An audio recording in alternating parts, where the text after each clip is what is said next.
Banyak yang bertanya, apa dan seperti apa bedanya antara video YouTube publik gratisan dan video khusus untuk member di channel YouTube Arif RH Vibrasi.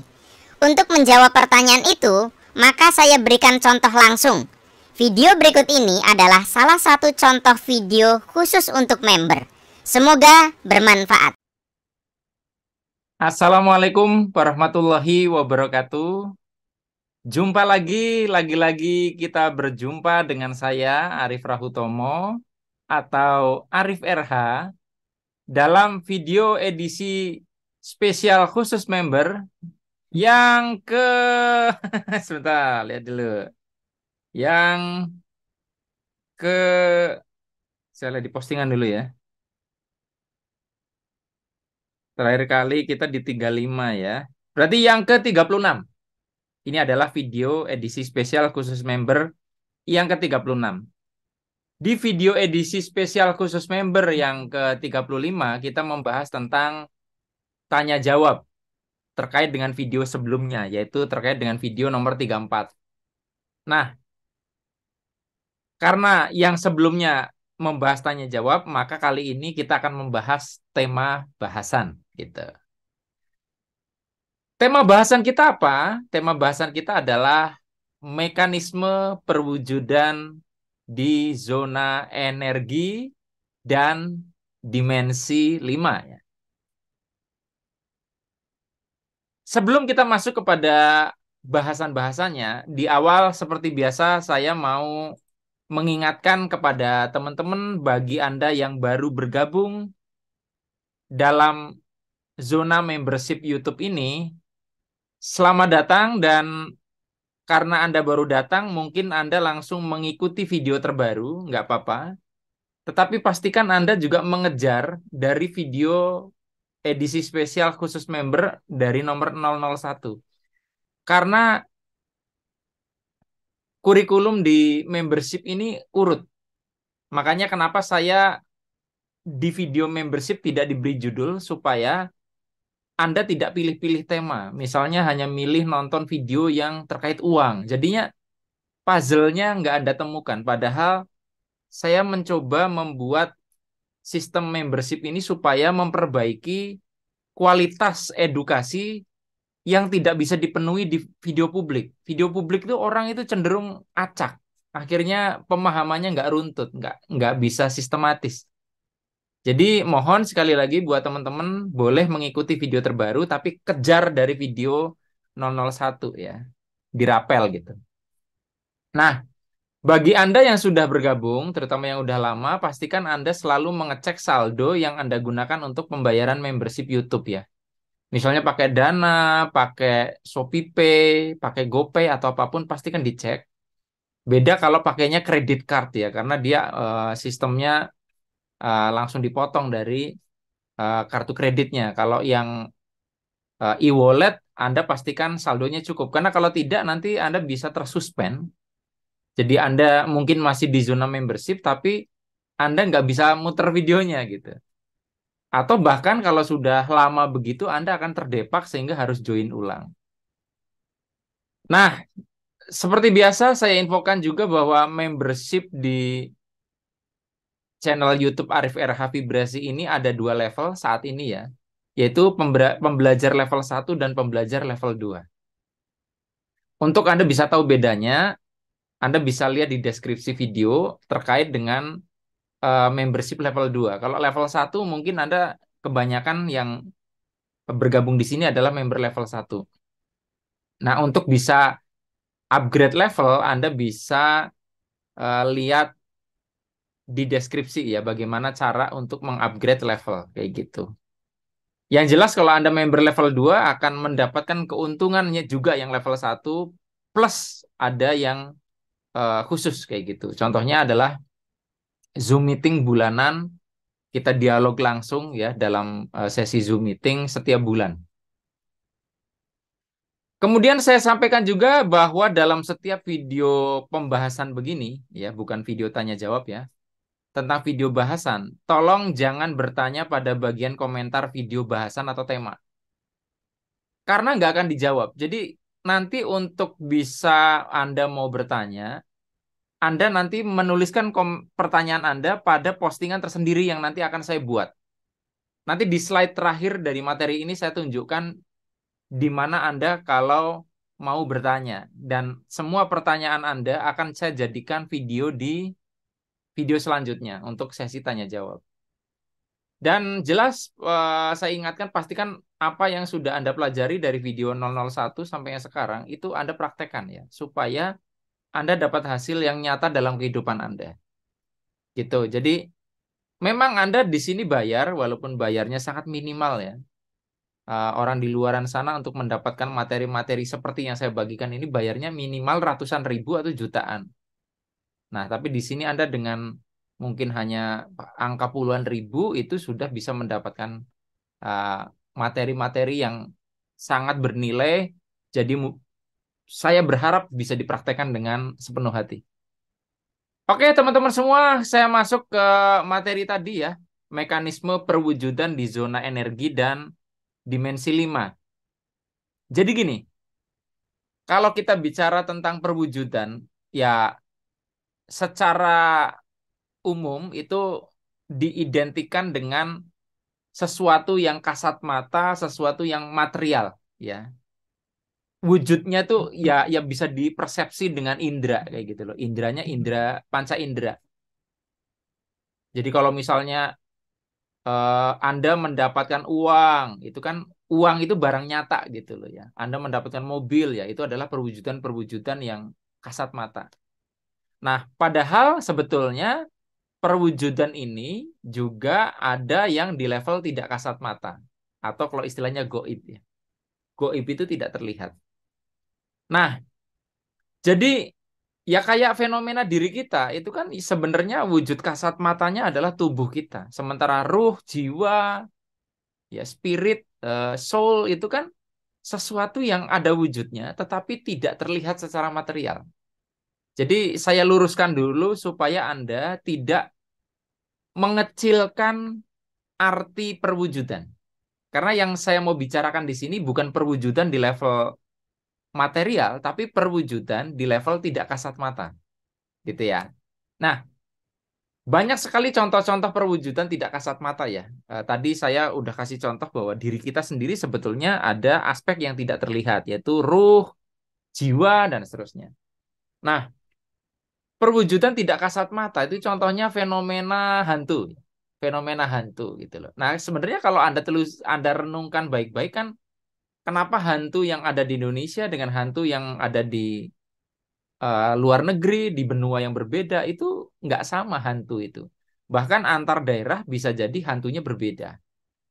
Nah, kemudian ini contoh ya, kenapa kok hantu itu bisa ada? Kemudian kenapa hantu itu wujudnya beda-beda? Ini kan sebenarnya kalau saya tanya apakah hantu itu berwujud material? Enggak, dia disebut makhluk halus atau tidak kasat mata. Nah, tapi kan juga bisa disebut sebagai perwujudan. Nah, kita nanti bahas itu fenomena ini bagaimana terjadinya. Lalu mungkin fenomena lain ada orang yang bisa berada di beberapa lokasi sekaligus. Misalnya seorang eh, pemuka spiritual yang dia sangat terkenal sangat soleh ya, sangat dekat dengan Tuhan.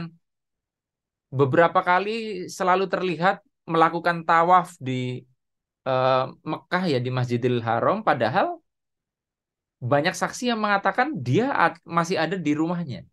Tapi di saat yang sama, ada orang yang melihat dia dan berbincang dengan orang yang sama di tempat yang jelas jauh sekali secara geografis. Nah, ini adalah fenomena-fenomena perwujudan yang tidak kasat mata. Ya gitu ya. Nah, jadi kenapa kok bisa begitu? Kita mulai dulu bahwa secara fisika ya, segala sesuatu adalah energi.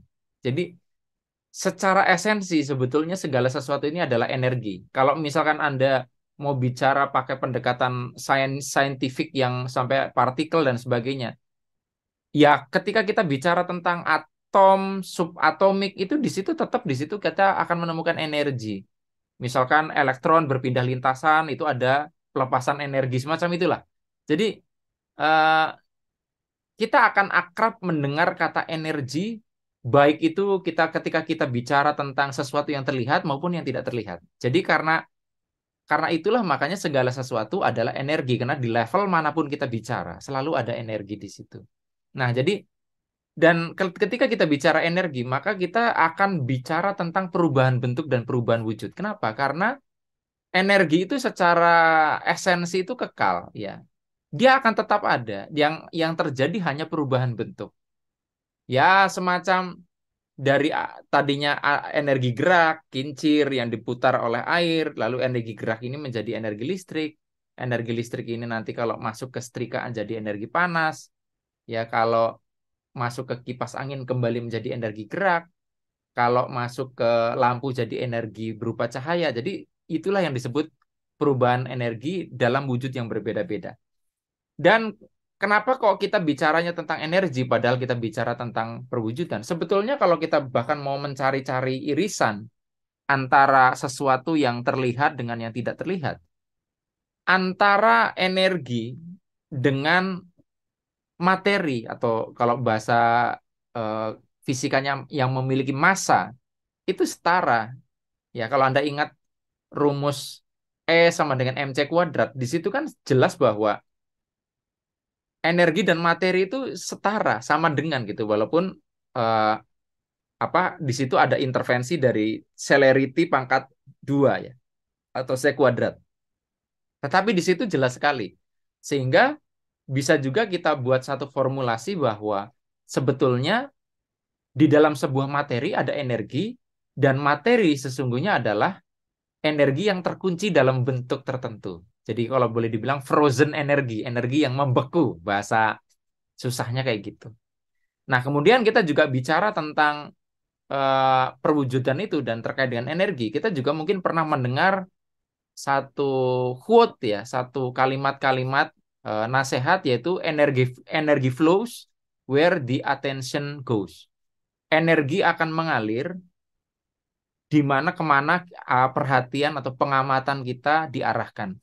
Nah, di sini juga kita bicara bahwa ada keterkaitan antara perwujudan dengan energi tadi melalui sebuah atensi. Dan kalau kita bicara atensi, berarti jelas di sini ada keterlibatan kesadaran manusia dalam pembentukan sebuah realita. Nah, jadi di atas tadi saya hanya ingin bicara tentang bahwa sangat sah kita bicara tentang perwujudan itu terkait dengan berbagai hal, terkait dengan energi, terkait dengan fenomena keseharian, terkait dengan kesadaran manusia dan seterusnya dan seterusnya. Nah, memang sih nanti akan ada satu pertanyaan saya yakin ketika saya bicara tentang perwujudan di zona energi, nanti mungkin saja akan ada pertanyaan, bagaimana sesuatu yang terwujud di zona energi itu bisa dimaterialisasikan. Nah, sebetulnya kalau Anda pernah nonton video saya terkait melogikakan santet ya, di situ saya membahasnya di E sama dengan MC kuadrat itu tadi. Tapi di sini saya tidak akan bahas lagi tentang itu.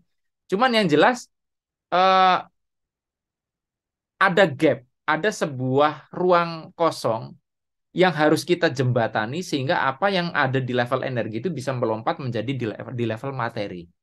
Nah, jadi misalnya teman-teman ingin memanifestasikan impian-impian Anda, pengen punya duit, pengen punya rumah, pengen punya mobil, itu kan kita bicara bagaimana supaya mewujud di zona material. Nah, dalam video kali ini saya tidak spesifik ke situ. Jadi saya hanya bicara tentang di level energi ya, teman-teman. Saya tekankan gitu. Jadi kalau yang mau bicara tentang itu, Anda harus menonton video-video sebelum ini atau video-video yang dipublik karena memang ada gap, ada satu apa ya celah ya antara perwujudan di zona energi dengan perwujudan di alam materi. Walaupun ini berkaitan, apa yang terwujud di alam materi dimulai dari perwujudan di alam energi. Hanya saja tidak semua yang ada di alam energi bisa terwujud di alam materi, kayak gitu.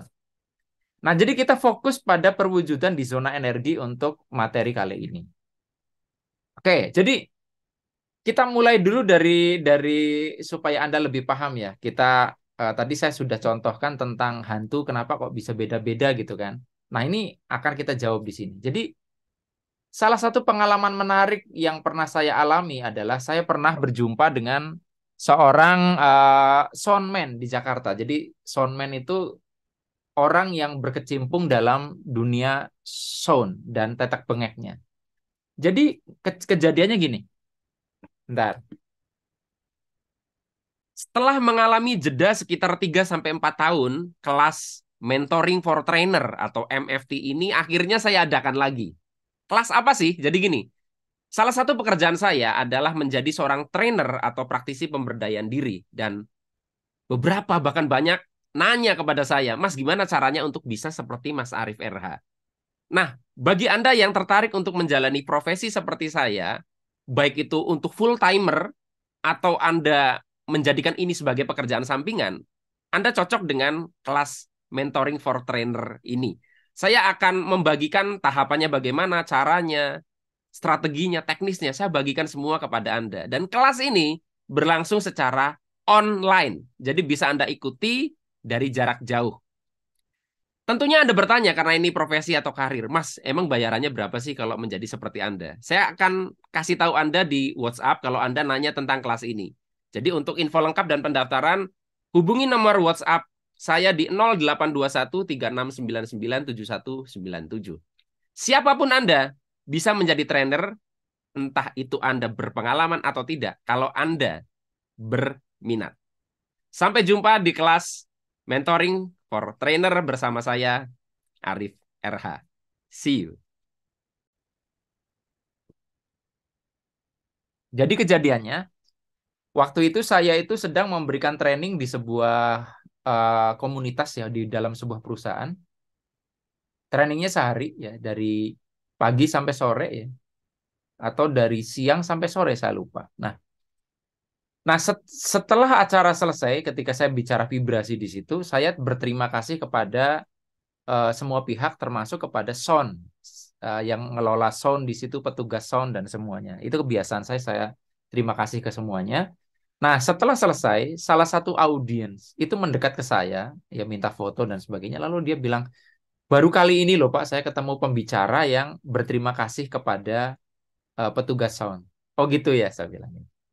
Nah, dia ngaku, ya saya merasa tersanjung karena saya juga pekerjaannya sehari-hari terkait dengan sound. Lala, izinkan saya sharing. Nah, dia sharing bahwa dia itu salah satu juga pekerjaannya adalah mengusir hantu di Jakarta. Tahu sendiri kan kalau properti berhantu susah sekali untuk dijual. Nah, dia jadi ghostbuster dengan pendekatan ilmu sound. Dia tunjukkan beberapa perangkat bahwa ini Pak, ini bisa untuk mendeteksi keberadaan hantu dan sebagainya. Nah, menarik kan? Akhirnya saya tanya, kalau dari pemahaman ilmunya Anda, hantu itu apa? Ya sebetulnya apa yang Bapak jelaskan di panggung tadi itu sama dengan yang saya pahami. Jadi gini, bagi dia yang kerjaannya Ghostbuster itu, jadi sebetulnya secara frekuensi, secara vibrasi, yang namanya hantu itu hanyalah kekacauan energi yang membentuk satu gumpalan tertentu, satu chaos di level energi yang tentunya akan memancarkan frekuensi tertentu yang bergerak pada vibrasi tertentu. Jadi supaya Anda nggak bingung, sebetulnya kan eh, vibrasi itu pergerakan bolak-balik ya. Gini nih. Nah, pergerakan bolak-balik ini ya, nanti kalau dibuat grafik horizontal dalam bentuk waktu kan dia akan begini, sehingga bentuknya jadi kayak gelombang begitu. Jadi satuan frekuensi itu kan hertz kalau nggak salah. Jadi berapa gerakan bolak-balik dalam per detiknya. Jadi frekuensi itu menunjukkan satuan perhitungan terhadap satu pola getaran kayak gitu. Sehingga saya sering menggunakan istilah bolak-balik antara getaran dan frekuensi. Intinya begitu. Nah, terus hubungannya dengan energi itu apa? Vibrasi dan frekuensi supaya Anda bisa memahami ya sebelum saya balik lagi ke uraian dari Soundman tadi. Ya sama seperti kita bicara lautan, samudra. Samudra itu kumpulan air yang sangat luas dan pasti di situ ada ombaknya. Ombak ini ada yang gede, ada yang kecil dan ombak ini ada yang tinggi, ada yang sedang. Nah, ini nanti kita bicara tentang apa tuh amplitudo dan sebagainya. Kita nggak bahas ke situ. Tapi ya kita tidak mungkin memisahkan membahas lautan tanpa membicarakan ombak dan berapa ombak per detiknya. Makanya ketika kita bicara tentang energi di mana alam semesta adalah lautan atau samudra energi, pasti kita akan bicara tentang ombak semesta, yaitu vibrasi dan frekuensi tadi. Oke ya, lanjut ya. Nah, jadi kekacauan energi tadi ya itu berada pada rentang vibrasi dan frekuensi tertentu. Dia punya satu pola, misalnya anggap saja rentang frekuensinya tuh 10 sampai 15 Hz, anggap begitu ya. Jadi ketika energi terganggu tuh dia akan berada di rentang frekuensi tertentu dan si soundman ini akan mendeteksi itu, lalu bagaimana cara dia menetralisirnya? Dia mengganggu rentang itu. Ya, dia mengganggu rentang itu. Kasih aja Pak suara dengan frekuensi yang di bawah rentang itu atau di atas rentang itu. Tadi misalnya rentangnya 10 Hz sampai 15 Hz. Itu kekacauan energinya yang menimbulkan penampakan hantu. Maka diganggu aja pakai satu diputarin suara yang frekuensinya di bawah itu atau di atas itu. Otomatis frekuensi yang di rentang tadi itu akan kacau, akan rusak, akan harmonis kayak gitu. Nah, sekarang kita bicara tentang penampakan. Lah, kalau memang hantu itu hanya penampakan, hanya gumpalan energi yang kacau, kenapa ada yang melihat itu sebagai wujud-wujud hantu yang berbeda-beda? Nah, penampakan wujud hantu seperti apa itu tergantung apa yang sudah diedukasi kepada kita, baik sengaja maupun tidak. Jadi kalau di luar negeri ya dia mungkin akan melihat itu Dracula. Kalau di sini mungkin kita akan melihat itu sebagai misalnya tuyul atau apapun itu ya. Jadi eh, segala penampakan itu terkait dengan apa yang sudah diedukasi kepada kita, baik melalui lingkungan ataupun melalui DNA. Gitu ya. Jadi diproyeksikan menjadi seperti apa, itu tergantung oleh si penyaksi, si pengamat.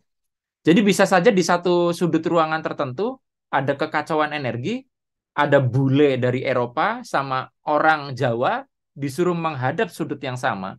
Mereka sama-sama akan melihat perwujudan hantu, tapi berbeda wujudnya.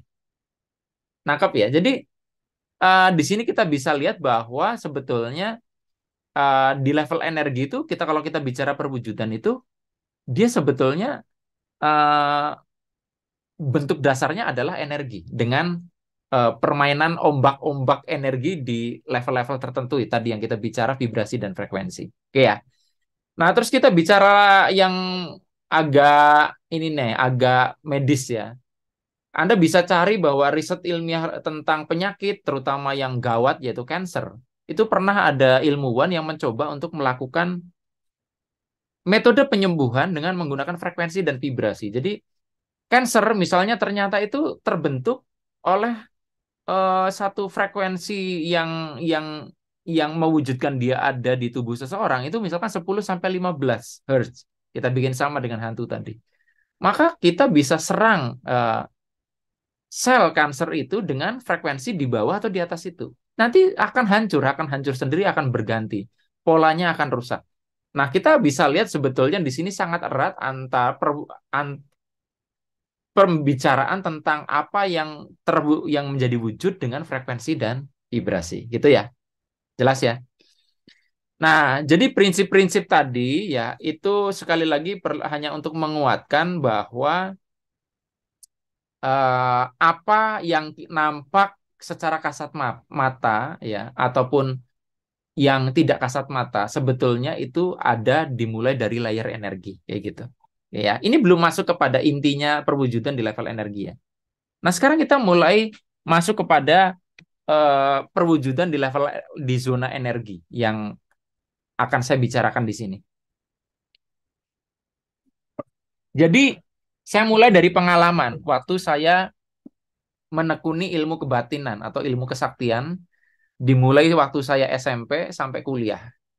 Tahu sendiri di Indramayu yang namanya orang belajar tenaga dalam, kebatinan, ya, kesaktian itu sudah biasa. Anak-anak kecil di sana sudah mungkin tidak asing dengan hal-hal yang sifatnya mistik. Termasuk saya saat itu akhirnya eh, ikut terjun ke situ. Ya maklum karena ayah saya, kakek saya, keluarga-keluarga dari mbah saya adalah pelaku spiritual terkait dengan ilmu mistik. Nah, jadi waktu saya SMP itu masuk ke SMA ya kelas 1 SMA lah. Itu saya lagi getol-getolnya menekuni itu, rajin wirid, rajin puasa ya, rajin tirakat gitu. Dan di situ saya diajari satu ilmu yang namanya cambuk api. Jadi cambuk api itu kita tuh bisa memanifestasikan ada kita punya senjata, tapi senjata itu tidak kasat mata dan itu adalah cambuk yang menyala ya, api. Nah, caranya itu wiridnya adalah saya harus mengucapkan innalillahi wa inna ilaihi rojiun. Itu berkali-kali ya, dengan bilangan tertentu. Dan itu menghadap ke arah tertentu ya, entah ke barat atau kemana saya lupa. Dan pada satu titik di hari kesekian saya mengimajinasikan bahwa di tangan saya sudah hadir satu bentuk cambuk tertentu dan itu perlu mengimajinasikan dengan jelas sekali. Dan saat itu saya merasakan ada sesuatu di sini dan ada panjang gitu loh dan itu cambuknya. Karena waktu itu saya dilatih juga untuk bisa melihat wujudnya ya. Ada satu cara untuk kita bisa melihat benda-benda gaib gitu. Saya bisa melihat bentuknya cambuk api itu kayak gimana. Akhirnya saya sering bawa, saya kalungkan di pinggang saya. Nah, ketika bicara sampai tahap ini, mungkin ada di antara Anda yang akan menganggap bahwa itu adalah halusinasi atau khayalan, gitu ya. Nah, yang menarik adalah dimulai dari satu fenomena karena saya sering sekali ya untuk memainkan itu, terus diberi wirid dan seterusnya. Pada waktu saya masuk SMA di SMA Negeri 1 Indramayu ya. Kalau sekarang namanya SMU Negeri 1 Sindang. Itu saya dapat kelas 18 kan 11 sampai 18. Jadi dulu tuh kelas saya itu deket laboratorium. Nah, di kelas 18 ini baru awal-awal itu kan ya habis ospek kita belum begitu kenal ya. Nah, ada waktu upacara itu ada seseorang namanya Rakiman. Rakiman tuh anak Eretan. Eretan tuh Indramayu yang lebih ke arah utara, udah ke arah Jakarta gitu, ke arah Cikampek gitu. Si Rakiman ini belum kenal-kenal amat dengan saya. Habis upacara, dia bisikin saya sambil jawil. Ngapain kamu sekolah bawa-bawa cambuk api? Kaget nggak? Demi Allah, demi Rasulullah, saya nggak berdusta. Ngapain kamu sekolah bawa-bawa cambuk? Berarti kan sesuatu yang tidak kasat mata tadi, itu terlihat oleh orang lain di mana orang itu belum pernah berkomunikasi dengan saya. Dan benda ini, itu oleh orang-orang tertentu terlihat. Nah sekarang kalau dibilang bendanya secara fisik ada nggak? Tidak ada. Tapi wujudnya bisa terlihat. Kalau terlihat hanya oleh saya, berarti kan mungkin itu halusinasi. Tetapi ini bisa dilihat oleh orang lain. Nah, jadi eh, ini satu kasus ya, bagaimana perwujudan di level tidak kasat mata. Nanti kita akan bicara tentang kaitannya dengan keseharian kita dan ya mungkin dengan kehidupan sehari-hari Anda pengen sukses, pengen kaya itu nanti ke sana, tapi nanti kita bahas belakang. Saya kasih contoh yang lain, fenomena alumni kelas vibrasi saya, yang dimana dia juga belajar dari guru saya. Jadi saya punya guru, dia juga belajar ke saya, dia juga belajar ke guru saya. Jadi dia mempraktekkan untuk membuat penjaga imajiner. Jadi dia mengimajinasikan, mirip kayak cambuk api tadi lah, tapi dia mengimajinasikan dia dijaga oleh 5 sosok gitu loh. Dengan ukuran tubuh yang berbeda-beda, dengan penampakan yang berbeda-beda gitu loh. Oke, diimajinasikan. Nah, pada suatu saat dia tuh main ke tempat temennya, ke tempat sahabatnya, di mana sahabatnya ini masih punya anak, ya mungkin usia-usia TK gitu ya, usia-usia taman kanak-kanak. Yang menarik adalah si anak-anak ini langsung berkomentar. Jadi ngomong ke bapaknya, ya, itu kok Om bla bla bla ya namanya ya.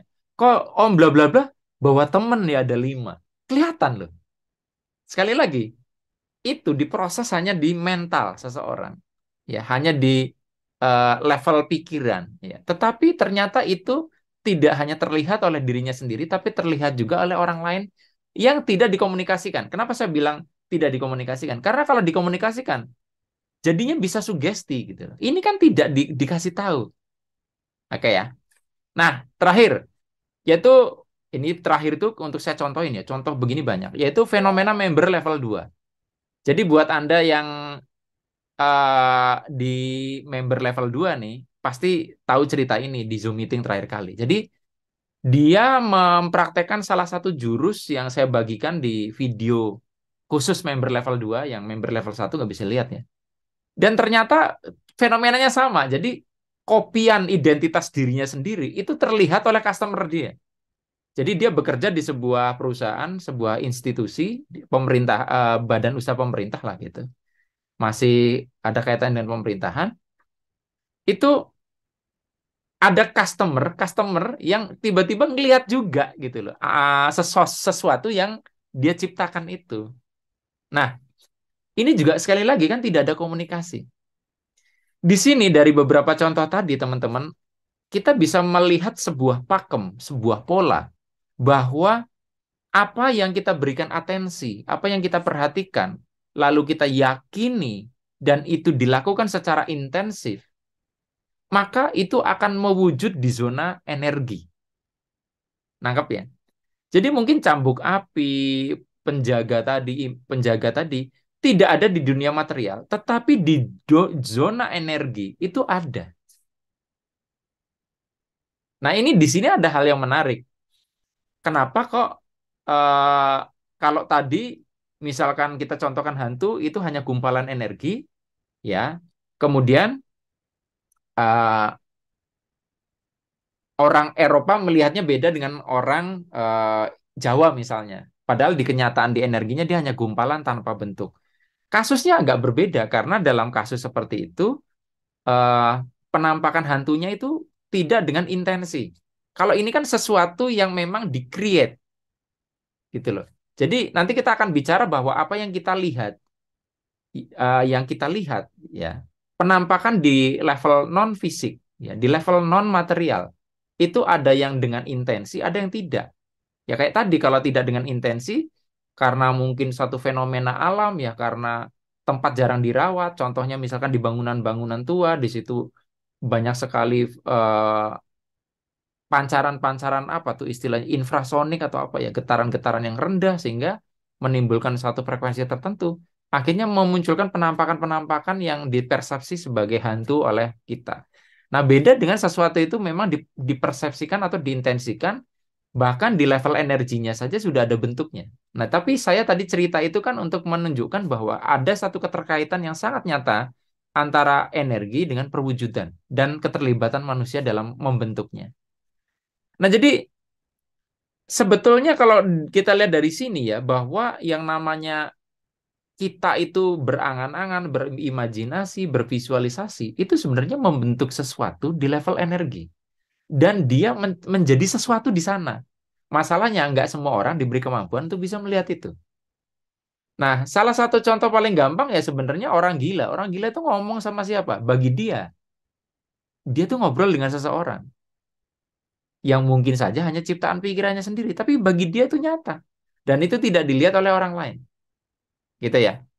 Nah, sekarang kasusnya akan menjadi semakin berbeda ketika di sini kita melibatkan publik. Jadi ketika satu bentuk di level energi itu diyakini secara massal, maka kekuatan pembentukan kewujudannya semakin luar biasa. Jadi kita sudah bicara tentang itu diyakini oleh banyak orang. Tadi saya hanya keterlibatan seorang Arif RH itu sudah bisa menciptakan bentuk cambuk imajiner, cambuk api. Itu saja sudah bisa membuat orang lain melihat. Bisa kebayang kalau proses penciptaan cambuk api tadi melibatkan 100 juta penduduk Indonesia.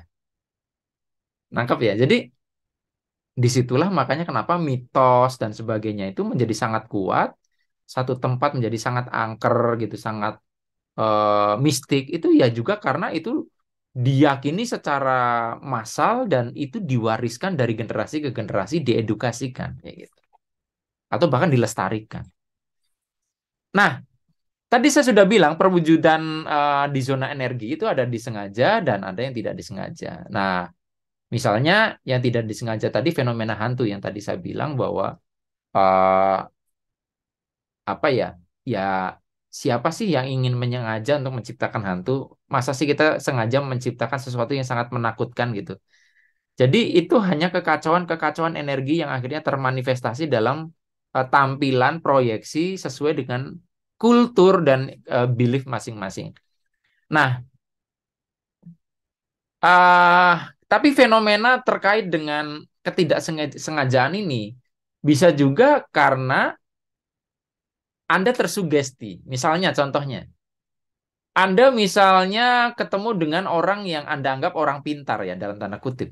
Lalu, ya si dukun ini ngomong, Mas, saya tuh melihat ada harimau gaib yang selalu mengikuti Anda. Anda sendiri tidak tahu, tapi karena Anda begitu percaya dengan orang pintar ini, akhirnya, kata Mbah Jambrong, ada harimau gaib yang mengikuti saya. Dan karena Anda itu meyakini itu, akhirnya selalu memberikan atensi ke situ, itu semakin memperkuat bentuk itu jadi ada. Apakah Anda sengaja menciptakan bentuk itu? Tidak. Tetapi karena dipicu oleh orang lain, maka tanpa sengaja Anda memperkuat prosesnya. Ini contoh juga ketidaksengajaan yang mewujudkan sesuatu di level energi. Nah, sekarang kita bicara dengan yang disengaja. Ini menarik karena saya punya alumni kelas vibrasi di Serang, Banten. Ini kejadian sudah tahun 2013, 2012. Sudah lama banget ya. Saya nggak tahu apakah dia ini uh, jadi member di YouTube membership ini atau tidak, saya tidak tahu. Dan kalau ikut, mohon maaf kalau saya ceritanya mungkin nggak begitu runtut ya. Tapi intinya yang penting. Jadi dia dia pernah nanya ke saya, mungkin tidak hantu itu kita ciptakan gitu loh.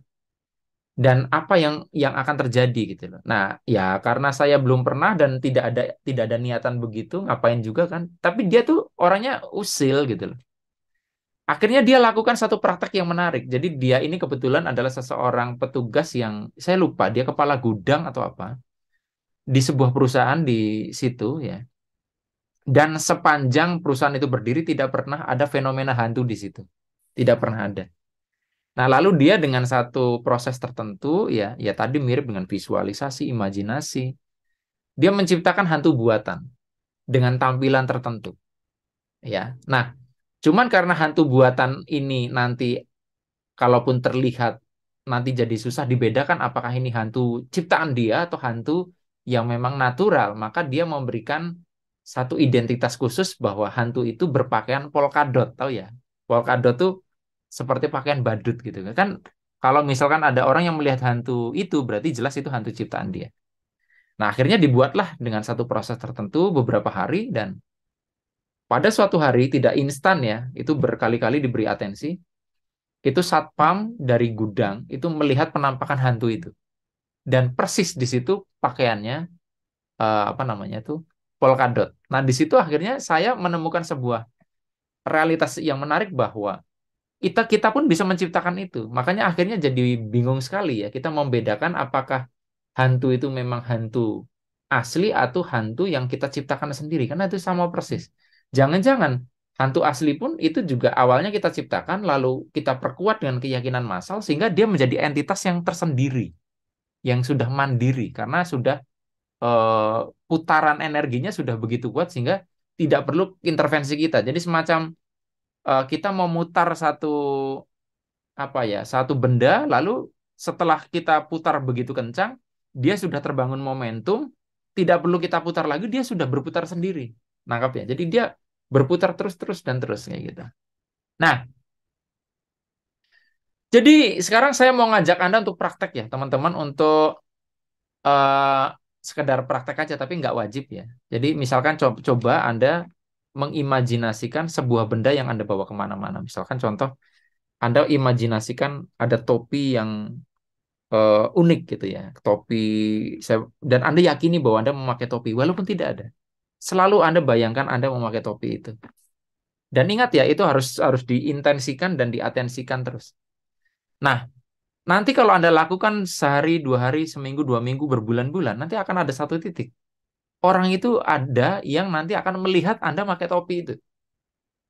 Dan pesan saya, kalau Anda mau praktek ya, jangan berhenti sampai ada minimal satu orang yang mengomentari Anda bahwa Anda pakai topi itu. Dan supaya eh, unik ya, pastikan Anda tuh memang tidak pakai topi itu.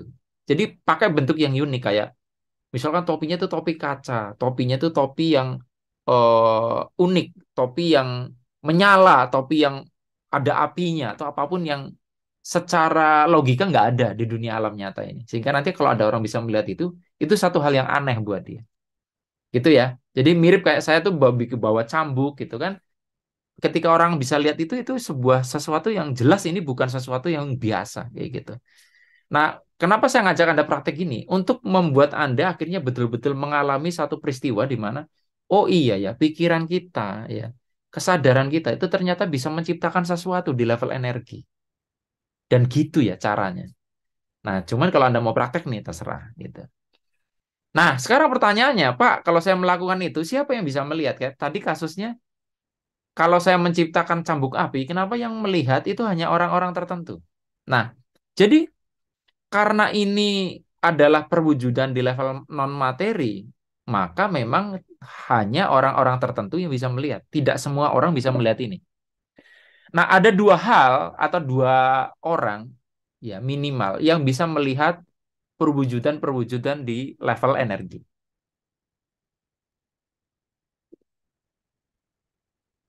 Yang pertama adalah orang yang bisa melihat karena gelombang otaknya alfa, baik itu sengaja atau tidak. Jadi orang yang gelombang otaknya alfa, ya, kalau Anda bingung, saya nggak bahas ya. Anda mundur ke video tentang install bawah sadar. Di sana saya bicara tentang gelombang otak beta, alfa, theta, delta. Ya, jadi jangan nanya lagi karena itu udah pernah dibahas. Oke. Nah, ketika orang gelombang otaknya alfa, dia posisi bawah sadarnya terbuka, entah sengaja atau tidak, maka dia akan mudah melihat hal-hal yang tidak kasat mata. Orang yang rajin meditasi, rajin wirid, ya rajin puasa, itu tuh akan cenderung otaknya tuh mudah sekali masuk ke keadaan alfa, rajin wirid. Nah, teman saya itu yang namanya Rakiman, ternyata itu orang yang rajin wirid dan rajin zikir. Jadi akhirnya terjelaskan ya. Jadi atau tidak sengaja tuh misalnya Anda lagi ngantuk-ngantuk gitu ya, lagi agak posisinya eh, gimana ya, batas antara tidur dan tidak. Tiba-tiba Anda melihat sesuatu yang kalau Anda lihat gitu malah nggak kelihatan. Keletap misalnya. Seperti Anda lihat misalkan ada bola cahaya lewat. Tapi ketika Anda cari dengan mata kesadaran penuh malah nggak bisa. Karena ketika pertama tadi Anda lihat, Anda gelombang otaknya alfa, ketika Anda ikuti gini, Anda jadi beta gelombang otaknya. Jadi nggak bisa lihat lagi barang tadi. Kayak gitu. Pergeseran gelombang otak. Nah yang kedua adalah anak-anak. Jadi kalau anak-anak itu dia lebih sering melihat itu. Karena anak-anak secara alami sering berada di zona alfa dalam kesehariannya. Tanpa kita harus sengaja. Jadi gitu ya. Sekali lagi perihal gelombang alfa itu apa? Tonton ulang video terdahulu. Nah, kesulitan perwujudan tidak kasat mata, yaitu tadi yang saya bilang, sulit untuk memilah apakah sesuatu itu memang ada di zona itu nyata atau kita terlibat dalam mewujudkannya. Jadi paradoks banget. Nah, ini ada satu contoh tadi yang untuk menunjukkan bagaimana anak-anak itu ya. Nah, beberapa anak-anak itu seringkali ngomong ke mamanya, "Mama, aku melihat ada orang serem di pojokan," gitu. Dan yang menarik adalah anak-anak melihat itu tuh pasti ada ibunya gitu loh. Nah, di sini ada dua tafsir. Pertama memang ada hantu, ada chaos energi di situ yang mewujud dalam tampilan si anak jadi hal yang menyeramkan. Nah, pertanyaannya, gumpalan energi yang terwujud yang akhirnya terproyeksikan dalam bentuk hantu itu sebetulnya sumbernya dari mana? Nah, banyak orang tidak tahu bahwa kekacauan pikiran dari si ibu, misalkan ibunya ini pusing bayar utang, ibunya pusing bayar cicilan rumah, ibunya pusing nggak ada uang untuk eh, beli beras dan seterusnya, akhirnya kacau ruwet, itu menjadi satu gumpalan energi dan itulah yang dilihat oleh si anak tadi dalam bentuk sosok yang menyeramkan. Nah, dalam kasus ini sebenarnya yang menciptakan hantu itu siapa? Ibunya. Tapi yang bisa lihat justru anaknya. Nah, itu yang saya bilang, kalau si anak itu dia nggak tahu bahwa itu adalah manifestasi dari apa yang ada pada diri ibunya, karena anak-anak itu kan belum jadi member YouTube Arif RH ya, jadi dia tidak tahu yang dia lihat gitu. Dan yang repot lagi adalah si ibunya ini karena juga tidak mengerti ilmunya, akhirnya dia jadi takut ketika dikasih tahu oleh anaknya. Padahal bisa saja sebenarnya itu adalah tampilan dari keruwetan dirinya sendiri, kayak gitu ya. Nah, sehingga saya tegaskan di sini, jadi sebenarnya ya kalau kita lihat dari pola-pola tadi, bagaimana sih cara kerja perwujudan di level materi, di level energi. Apapun yang kita harapkan di mana di situ ada keterlibatan atensi, kita memperhatikan, mengamati sesuatu, kita berharap itu kan ada atensi ke situ, ditambah ada keyakinan di situ, ada iman di situ. Maka dalam satu frekuensi putaran tertentu ya karena diulang-ulang, itu akan ada wujudnya di zona energi. Anda berharap jodoh, Anda berharap punya duit banyak, Anda berharap punya pekerjaan yang lebih layak. Sebetulnya wujud-wujud itu tuh sudah ada di level energi. Nah, pertanyaannya adalah bagaimana biar itu jadi nyata. Aduh, Pak, saya ini butuh banget untuk bayar pinjaman online. Nah, sebenarnya uang yang Anda inginkan itu sudah ada di level energi. Tapi kalau kita bicara bagaimana mematerialisasi dari yang bentuk-bentuk di energi itu menjadi nyata, ini kompleks. Kan nggak mungkin kita urusan sama bank lalu bawa uang imajiner seperti cambuk api. Pak, ini sebenarnya uang loh, Pak, uang goib. Anda harus gelombang alfa untuk melihat ini. Kan nggak bisa gitu. Bagaimana itu bisa termanifestasi sehingga betul-betul hadir dalam bentuk rezeki nyata melalui jalur-jalur konvensional di alam materi ya, kita dikasih orang, proyek kita tembus, customer kita nambah banyak dan seterusnya. Bukan terus duit itu tiba-tiba bluk di depan, bukan gitu prosesnya.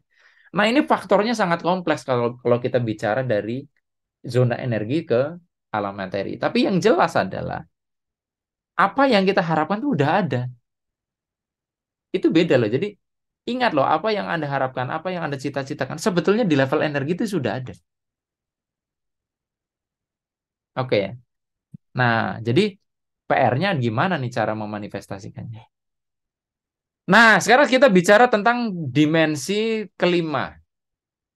Ini agak ada irisannya dengan bahasan tadi perwujudan di level energi, tapi dimensi kelima ini agak ada irisannya dengan eh, benda-benda material. Jadi gini, karena kita bicara tentang dimensi 5, saya harus kenalin dulu dari dimensi 1, 2, 3 dulu. Jadi bayangkan dimensi 1 itu titik, ya. Dimensi 2 itu berarti ada 2 titik sehingga membentuk garis, ya. Dimensi 3 itu adalah titik yang ketiga di kedalaman. Jadi ada panjang, lebar, kedalaman. Ya, maka membentuklah satu ruang. Ya kan? Garis, garis, lalu ada garis yang diagonal. Berarti kan ada kedalaman. Mana ya? Bayangkan ada kotak gitu ya, kubus gitu tuh.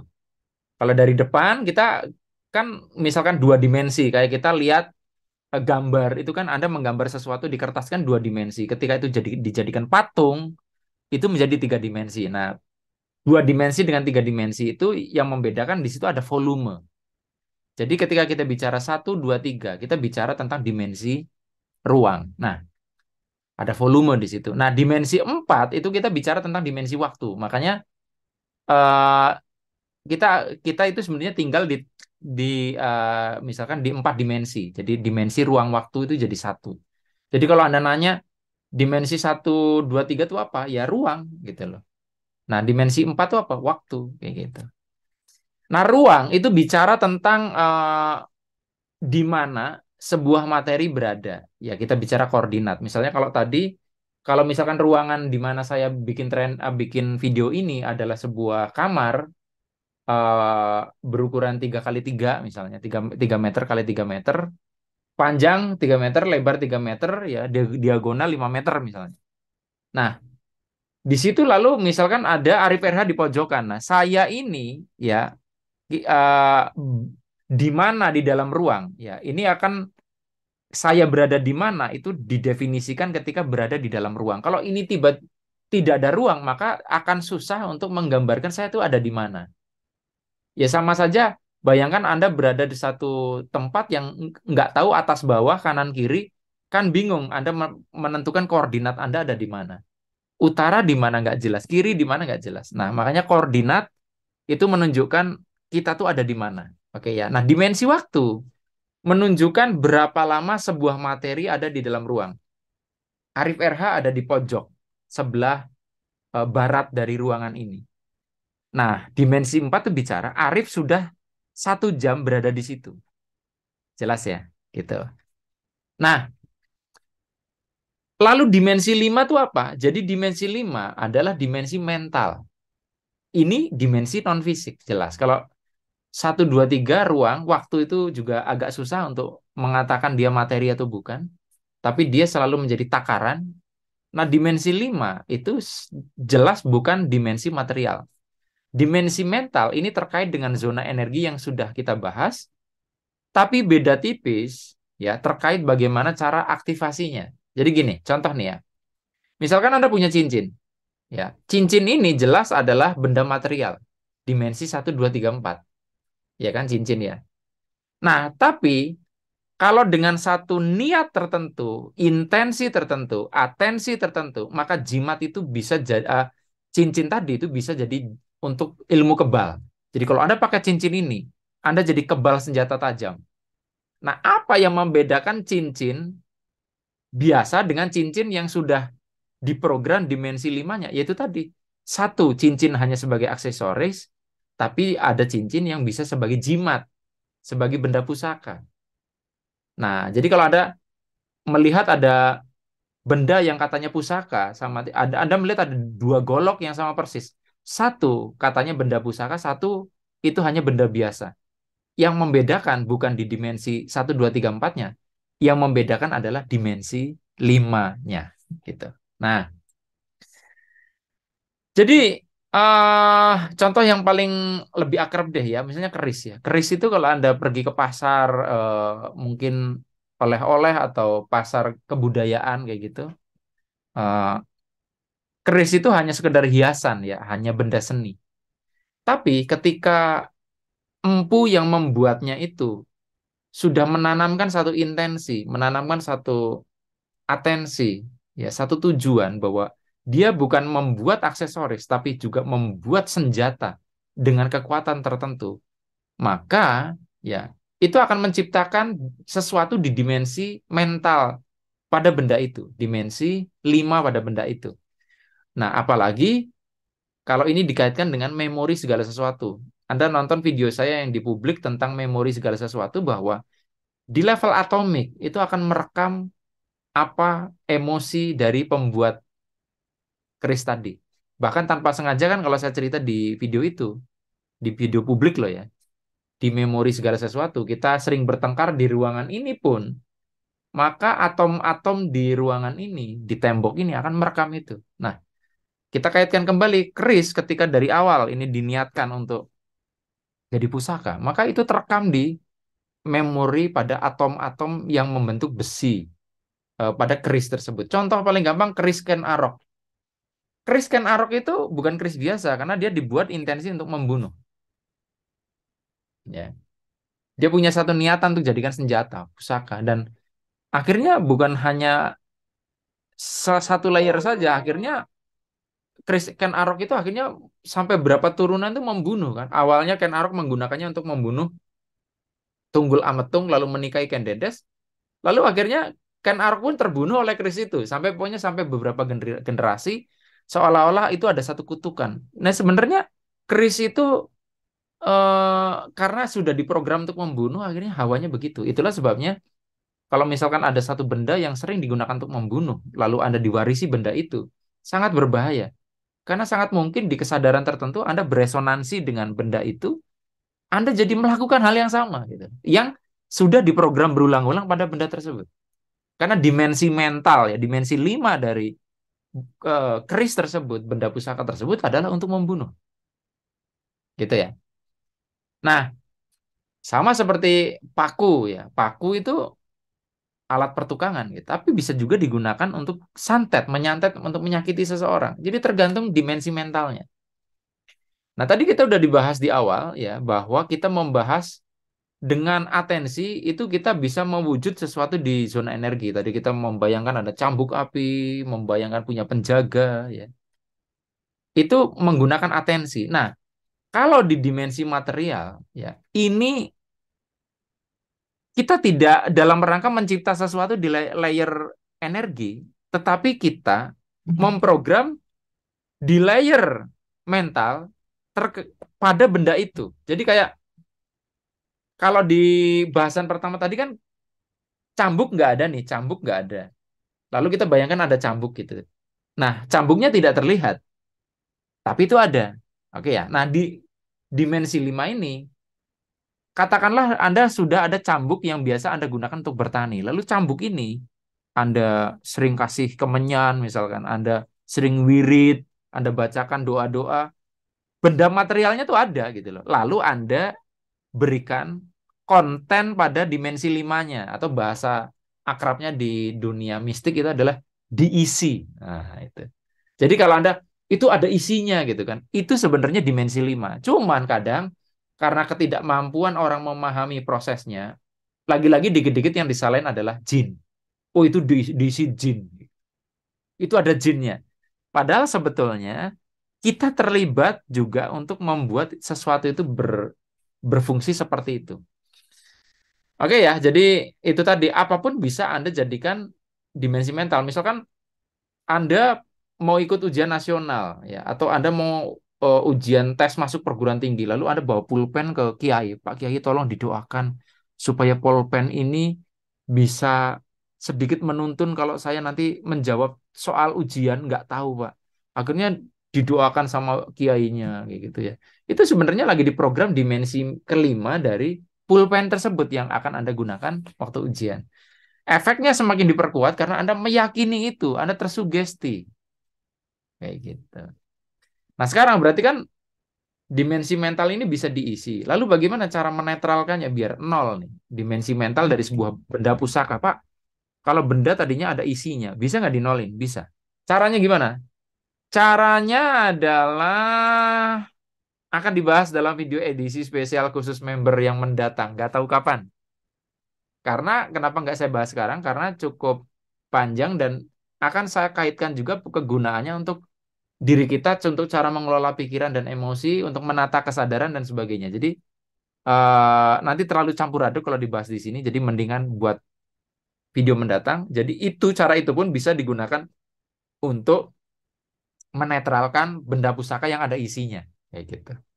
Oke ya. Tapi secara alamiah sebetulnya, walaupun Anda tidak tahu caranya, kalau satu benda yang ada isinya tadi itu ditumpuk terus oleh isian yang berbeda, lama-lama dimensi 5 itu akan berganti konten. Misalnya yang tadinya cambuk itu eh, tadinya pusaka untuk membunuh ya.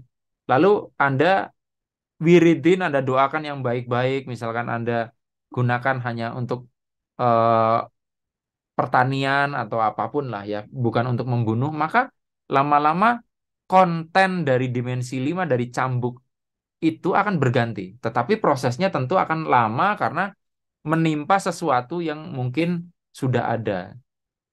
Semacam Anda kalau mau ngecat tembok itu lebih bagus temboknya diamplas dulu, baru ditimpa atau dicat baru. Kalau cat lama lalu ditimpa cat baru itu kadang cukup susah. Anda harus eh, melakukan beberapa layer cat yang baru yang berbeda ya warnanya supaya warna cat lama ini ketimpa dan tidak terlihat. Apalagi kalau cat sebelumnya itu warnanya terang kayak gitu. Nah, jadi permainan dimensi 5 ini semacam kita menginstal dan menguninstall software pada hard disk. Jadi hard disk bisa kita isi Windows, bisa kita isi Macintosh, bisa kita isi game, bisa kita isi hanya backup data saja dan sebagainya. Jadi secara fisik bisa sama, tapi fungsi bisa berbeda. Nah, fungsi inilah yang kita mainkannya di dimensi mental. Jelas ya? Atau dimensi 5. Sama seperti seperti bahasan perwujudan di zona energi, ada yang sengaja, ada yang tidak. Perwujudan di dimensi 5 juga demikian, selama memenuhi polanya terjadi. Jadi, tidak selalu dimensi mental itu terjadi karena ada eh, pengetahuan tentang itu. Jadi misalnya kayak kayak Anda yang selama ini itu meyakini bahwa kalau Anda itu apa pakai baju batik itu tertentu itu punya bapak, bekasnya bapak ya. Itu entah kenapa kalau menghadapi orang-orang pejabat itu akan takluk misalnya. Nah, misalnya jadi Anda tidak tahu bahwa itu tuh adalah proses instalasi di dimensi 5. Kan Anda tidak mengetahui itu. Cuman tanpa disadari itu jadi keyakinan, jadi ada atensi, intensi, rumusnya terpenuhi. Maka tanpa pemahaman tentang dimensi 5 pun, ya itu akan terjadi. Ya, jadi dalam proses ini Anda tahu atau tidak, selama prosesnya dipenuhi, maka itu akan terjadi. Ya sama kayak Anda tahu ilmunya bahwa kalau cat ini dicampur cat ini akan jadi ini. Itu ketika dicampur, maka warnanya akan jadi begitu kan. Nah, Anda katakanlah tidak sengaja ada satu cat lalu kecemplungan, Anda nggak sengaja kecampur gitu loh. Ya warnanya akan itu. Jadi selama hal-hal faktor-faktornya ketemu, mau paham ilmunya atau tidak, hasilnya tetap sama.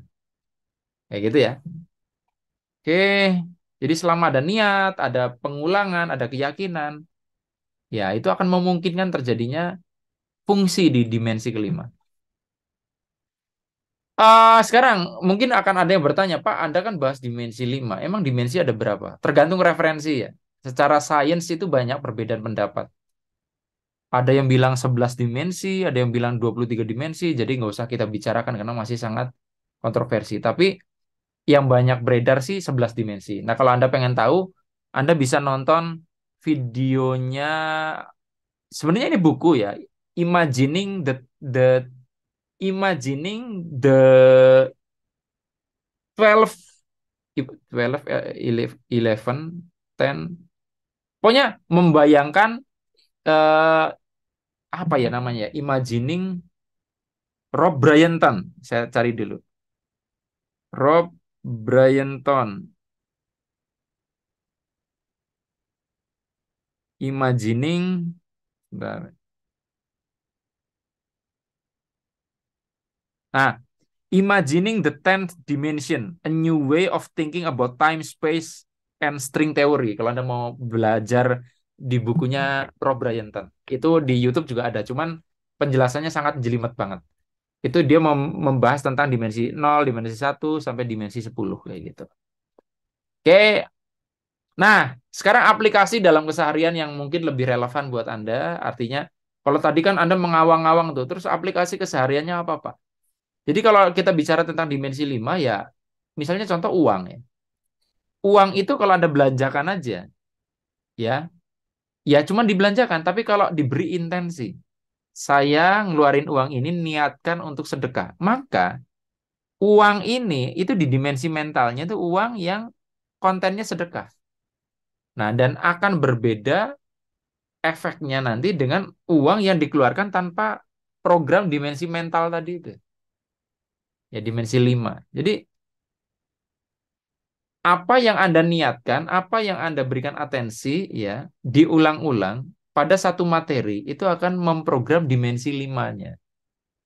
Jadi, kalau kalau begitu, Anda bisa kebayang ya, Ka'bah itu awalnya memang dia titik di mana di situ memang ada anomali magnetik, lalu tiap hari di orang pada tawaf di situ, berdoa di situ. Bagaimana Ka'bah itu punya dimensi mental atau dimensi 5 yang sekuat apa? Ya karena diperkuat oleh orang dari penjuru dunia, semua muslim misalnya menghadap kiblatnya ke situ. Jadi ya oke lah Ka'bah ajaib, tapi yang bikin semakin ajaib karena semua orang memberi atensi ke situ. Ya semua orang memberi atensi ke situ. Itu yang bikin ajaib sebetulnya. Oke, nah beberapa teknik atau metode yang mengaplikasikan bahasan video ini, baik bahasan tadi tentang perwujudan di level energi dengan dimensi kelima, itu yang saya tahu itu adalah Jessica Method by Saiful Anam. Ya, Saiful Anam itu salah satu teman saya. Ya, jadi Jessica Method itu menciptakan teman imajiner dan itu kita bisa suruh-suruh gitu. Ingat ya, jangan campur aduk dengan kodam dan sebagainya. Kita membahas bahwa sebetulnya hal-hal kayak gitu tuh bisa dibentuk pakai pikiran ya gitu.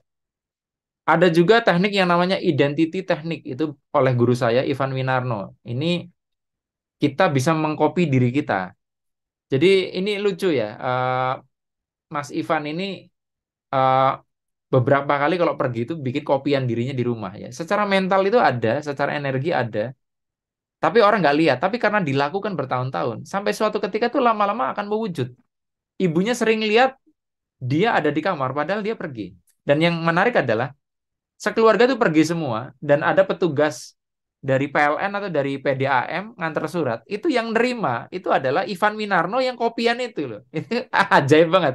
Padahal mereka tuh lagi di luar kota. Nah, itu ketika sudah terus-terusan digunakan, lama-lama dia akan memadat dan mulai beririsan dengan alam realita materi kayak gitu. Udah mulai rada-rada nyerempet ke dimensi 1, 2, 3 kayak gitu. Nah, sebenarnya pemahaman bagaimana kita memainkan perwujudan di level energi dengan dimensi 5 ini akan semakin kuat kalau Anda paham betul tentang ilmu instal bawah sadar. Ya, saya itu karena punya darah mistik, saya juga kursus hipnosis, hipnoterapi, ya ilmu bawah sadar juga sudah lama banget, akhirnya jadi gampang untuk memainkan ini. Buat Anda yang belum belajar ilmu bawah sadar, nggak ngerti ilmu mistik, memang ya namanya juga baru mulai, pemahamannya belum banyak, ya jangan dibandingkan dengan kami-kami yang mainannya kayak gitu. Jadi visualisasi, afirmasi, dan segala metode sejenis ya, itu akan menghasilkan sesuatu sebetulnya. Pak, saya sudah berafirmasi, saya itu jadi orang sukses, saya afirmasi sudah punya rumah. Itu sebetulnya jangan merasa bahwa teknik itu gagal karena Anda tidak bisa melihat di alam materi itu jadi ada. Sebetulnya yang sudah Anda afirmasikan selama ini, Anda visualisasikan atau apapun teknik sejenis itu, sudah ada wujudnya di level energi. Nah, tinggal gimana caranya untuk jadi masuk ke dimensi 1, 2, 3, 4. Salah satu caranya adalah kerja, woi. Anda cuma afirmasi, visualisasi, tapi kerjaan Anda itu gitu-gitu aja. Kerjaan Anda tidak memungkinkan untuk menerima itu. Saya pengen punya uang miliaran dan sebagainya. Anda kerjanya jadi PNS. Ya susah karena PNS itu dibatasi oleh apa namanya? Pangkat, oleh golongan. Anda kalau ingin memanifestasi yang ada di alam energi tadi, Anda harus bikin sampingan bisnis lain yang memungkinkan untuk bisa mencairkan itu. Jadi jangan terus berkhayal nanti ada tiba-tiba ada yang ngasih duit. Jangan-jangan nanti pencucian uang. Tahu-tahu masih lingkarannya Rafael Alun Trisambodo itu, Anda dikasih duit seneng, tahu-tahu dipanggil sama eh, apa kepolisian kayak gitu ya. Jadi jangan berkhayal ya. Jangan juga Anda merasa gagal bahwa apa yang Anda afirmasikan itu tidak ada hasilnya. Hasilnya ada tapi baru di layer energi. Tinggal Anda ya tadi kerja. Ya kerja itu doing something, action. Ya, lakukan apa yang bisa dilakukan. Bekerja keras, cerdas, bekerja ikhlas itu satu paket ya gitu. Oke teman-teman semua, hanya ini yang bisa saya bagikan dalam kesempatan kali ini, dan saya sering membuat postingan informasi di komunitas. Jadi kalau Anda yang udah member kan, Anda buka channel saya kayak gini, akan ada beranda video short live playlist komunitas langganan. Kalau Anda klik langganan, nanti Anda bisa lihat video-video di membership.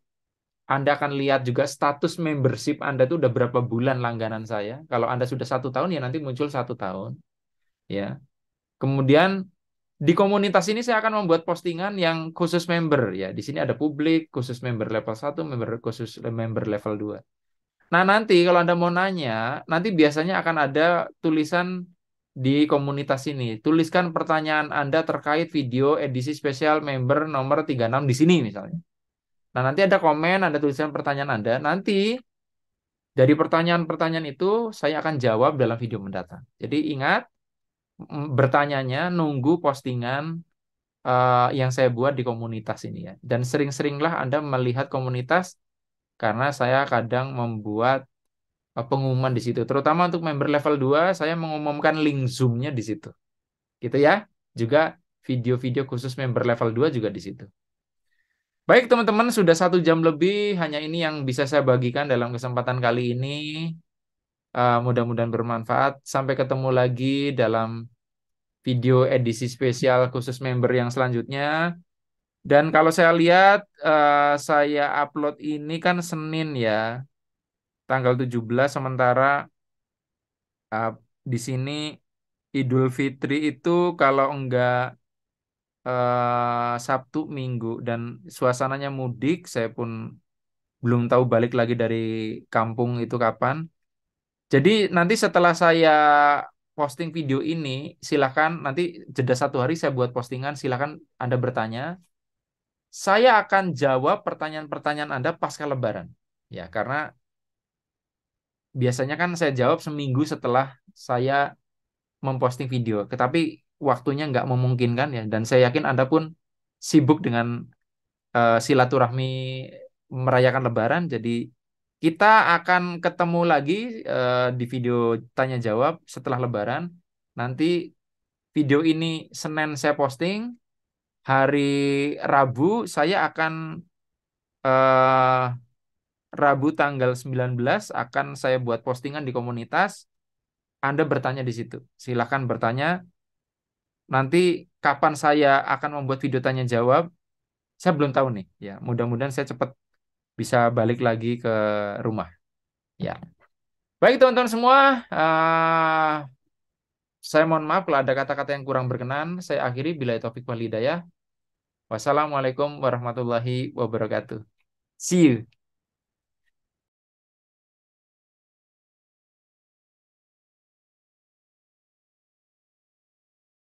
Ini adalah panduan bagaimana cara untuk menjadi member YouTube Arif RH Vibrasi. Member dengan subscriber itu beda.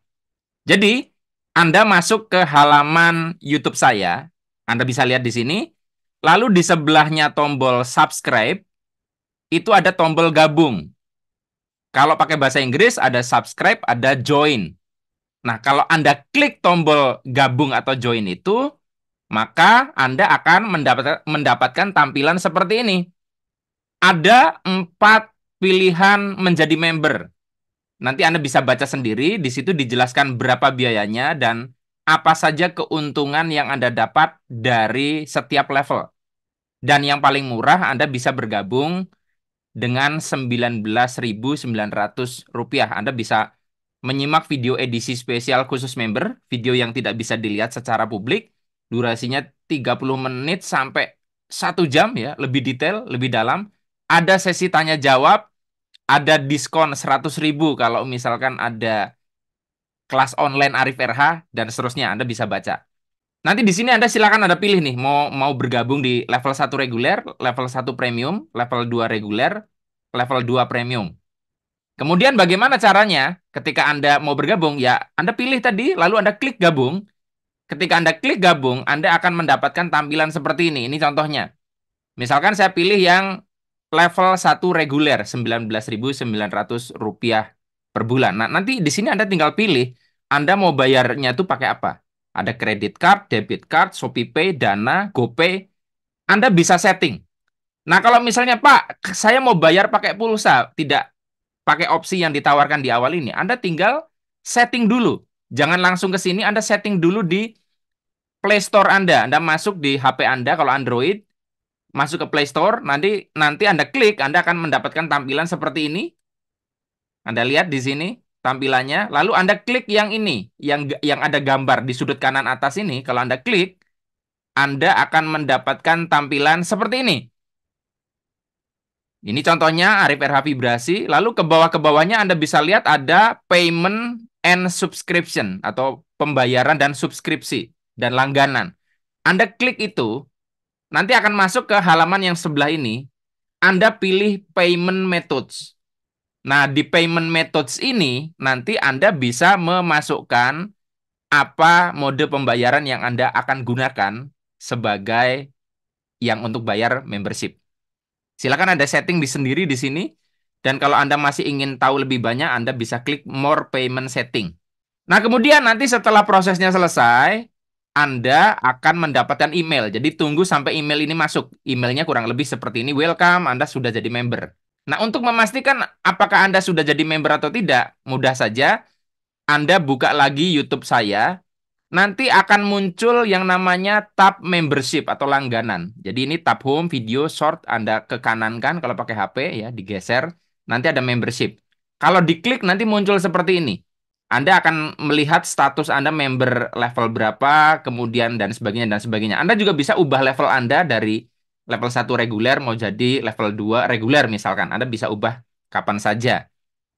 Dan buat Anda yang sudah jadi member, Anda pastikan selalu cek tab community dan membership. Karena disitulah nanti Anda akan dapat info-info dan video-video terbaru untuk Anda simak. Untuk Anda yang menggunakan iPhone, ini tampilan Apple ID Anda. Silakan Anda nanti masuk ke payment and shipping. Kemudian nanti Anda ubah di sini. Kalau saya ini di sini pakai Mastercard, pakai kartu kredit, atau Anda tambahkan add payment method di HP saya yang satunya, iPhone juga, itu saya gunakan GoPay, bisa juga. Jadi silakan Anda setting sendiri di sini. Untuk yang punya iPhone. Baik teman-teman, ini penjelasan singkatnya.